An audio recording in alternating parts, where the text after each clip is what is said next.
যে সবাই মিলে আমরা ভবিষ্যতে সুযোগ পেলে জাতীয় ঐক্যমত্যের সরকার গঠন করব, যারা ফ্যাসিবাদ বিরোধী আন্দোলন করেছি। গণমাধ্যম ছাড়া সমাজে এই যে আলো ছড়ানো, সমাজটাকে শুদ্ধ করা, রাজনীতিবিদ হিসাবে আমরা সতর্ক হওয়া এবং রাজনীতির মাধ্যমে আমরা প্রকৃত শাসন ব্যবস্থা উঠে নিয়ে আসা, এটা আমাদের জন্য কিন্তু কঠিন। তাই আজকে আমি আমার অবস্থান থেকে শুধু এটাই বলবো, দেখুন, আমরা শুধু নির্বাচনের জন্যই আন্দোলন সংগ্রাম করি নাই। হাসিনা যে ফ্যাসিজম তৈরি করেছিল,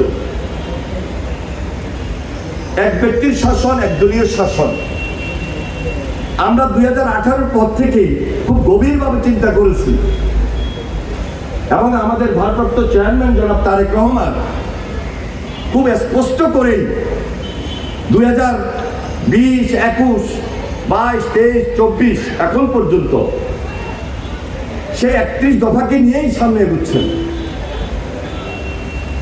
আপনার শিক্ষিত সমাজ, আমি 31 দফার প্রতিটি দফা আপনাদের কাছে নতুন করে উচ্চারণের কথা বলছি না।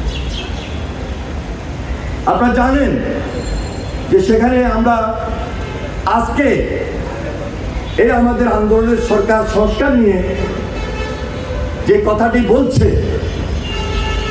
যে দ্বিকক্ষ বিশিষ্ট পার্লামেন্ট সবাই মিলে আজকে আমরা একত্রিত হয়েছি, একটা সিদ্ধান্ত উপনীত হতে যাচ্ছি। এই প্রস্তাবনাটা আমাদের সে 31 দফার মধ্যে রয়েছে। আমরা খুব স্পষ্টভাবেই বলেছি যে সবাই মিলে আমরা ভবিষ্যতে সুযোগ পেলে জাতীয় ঐক্যমত্যের সরকার গঠন করব, যারা ফ্যাসিবাদ বিরোধী আন্দোলন করেছি, যারা আমরা যুগপৎ আন্দোলন করেছি, এই ফ্যাসিস্টের বিরুদ্ধে লড়াই করেছি, সংগ্রাম করেছি। সুতরাং সর্বপ্রথম আমাদের দাবি ছিল বিচার। এখন পর্যন্ত আমাদের কষ্টের জায়গা থেকে আমরা বারবার বলি,